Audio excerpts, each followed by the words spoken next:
हिम्मत मर्दा तो मददे खुदा। दोस्तों, जिंदगी में जब हम कठिन परिस्थितियों का सामना करते हुए आगे बढ़ रहे होते हैं तो यकीन मानिए, हमारा हाथ थामने के लिए, हमारी मदद करने के लिए ईश्वर, खुदा, वाहेगुरु सामने आते हैं, फिर चाहे वो उनके बंदों के रूप में ही क्यों ना हो। नमस्कार, मैं अनुराधा सिंह, आप देख रहे हैं मोटिवेशन इंडिया। हर हर मैदान फतेह, हर मैदान फतेह, हर मैदान फतेह। आज मैं आपको कहानी सुनाने जा रही हूँ एक ऐसे माँ बेटी की जोड़ी की जो आपको मजबूर कर देगी कि आप आज के बाद जिंदगी में कभी भी अपनी मजबूरियों का हवाला ना दें। फलाना माहौल नहीं था वरना मैं भी कुछ कर जाता, फलानी परिस्थिति नहीं थी वरना मैं भी कुछ कर लेती, ये नहीं था, वो नहीं था, ये सारे एक्सक्यूजेस और बहानेबाजियां आपको आज के बाद बेईमानी लगने लगेंगी। तो आइए मैं आपको रूबरू कराती हूँ under 19 T20 women world cup cricket में अपनी सफलता का परचम लहराने वाली अर्चना निषाद और उनकी मां सावित्री देवी के संघर्ष की कहानी से। 18 साल की अर्चना ने अंडर 19 T20 वर्ल्ड कप में बेहतरीन खेल का प्रदर्शन करते हुए 3 ओवर में 2 विकेट लिए और मात्र 17 रन दिए। भारत को जीत दिलाने में उनकी अहम भूमिका थी। आज देश भर में अर्चना को एक अलग पहचान मिली है, मगर एक वक्त वो भी था जब उनकी पहचान थी एक डायन की बेटी। आपको यह सुनने में ही यकीनन बुरा लगा होगा, मगर सच यही है। वो कहते हैं ना कि जीत तो हर कोई देखता है, मगर उस जीत तक के सफर में पांव के छाले किसी को नहीं दिखते। अर्चना का जन्म साल 2003 में उत्तर प्रदेश के उन्नाव जिले के एक छोटे से गांव रतईपुरवा में हुआ था। वो एक ऐसे परिवार में जन्मी थी जिसके लिए 2 जून की रोटी जुटा पाना ही जिंदगी के सबसे बड़े हासिलों में से एक थी। अर्चना जब मात्र 4 साल की थी तब उनके पिता की मृत्यु कैंसर से हो गई थी।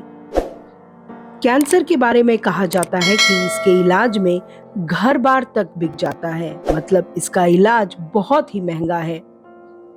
ऊपर से कैंसर जो असहनीय शारीरिक और मानसिक पीड़ा लाता है बीमार व्यक्ति और उसके परिजनों के लिए, उसे शब्दों में बयां कर पाना बहुत मुश्किल है।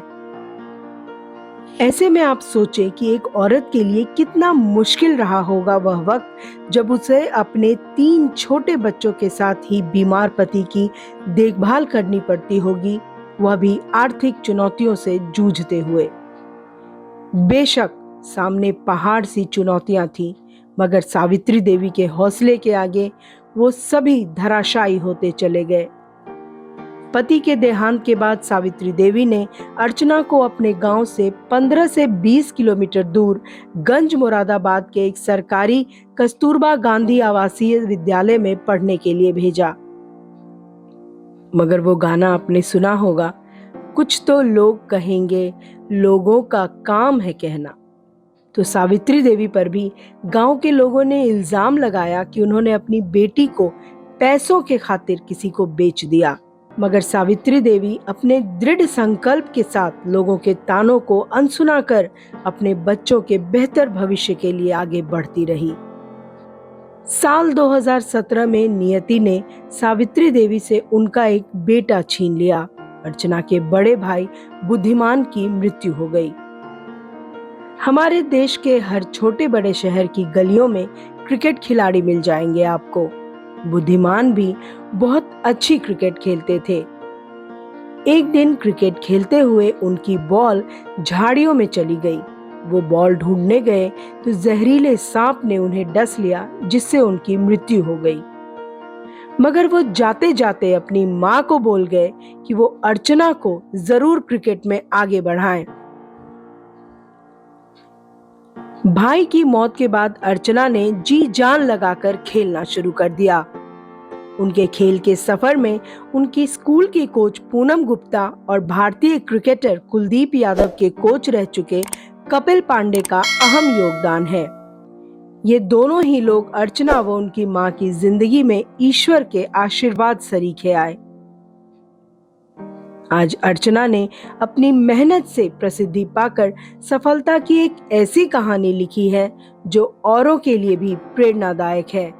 वो लड़की जिसे यह भी नहीं पता था कि क्रिकेट किस चिड़िया का नाम है, आज उसका नाम हर बच्चे के जुबान पर है। मैं क्रिकेट के बारे जानती भी नहीं थी कि क्रिकेट क्या है, गर्ल्स का होता है, बॉयज़ का। ऐसी जगह से मैं बिलोंग करती हूँ।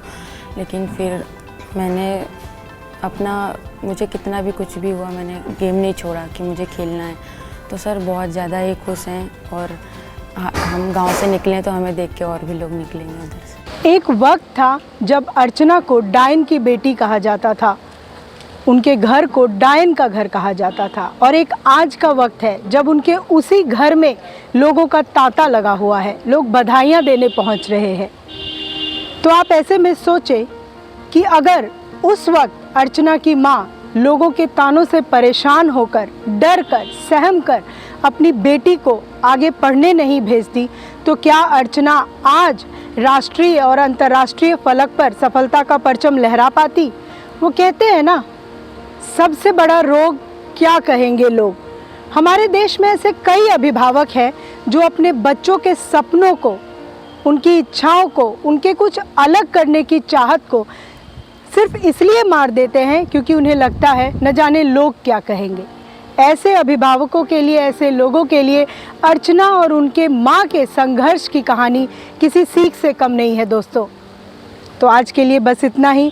मिलेंगे अगले एपिसोड में एक नई इंस्पायरिंग स्टोरी के साथ। तब तक के लिए स्टे मोटिवेटेड 24/7। और हाँ, जाने से पहले एक रिक्वेस्ट ज़रूर करूँगी, आप हमारे चैनल को लाइक और सब्सक्राइब कर लें और नोटिफिकेशन बेल को भी प्रेस कर लें ताकि हमारे सभी वीडियोज़ आप तक टाइम से पहुँचे। नमस्कार।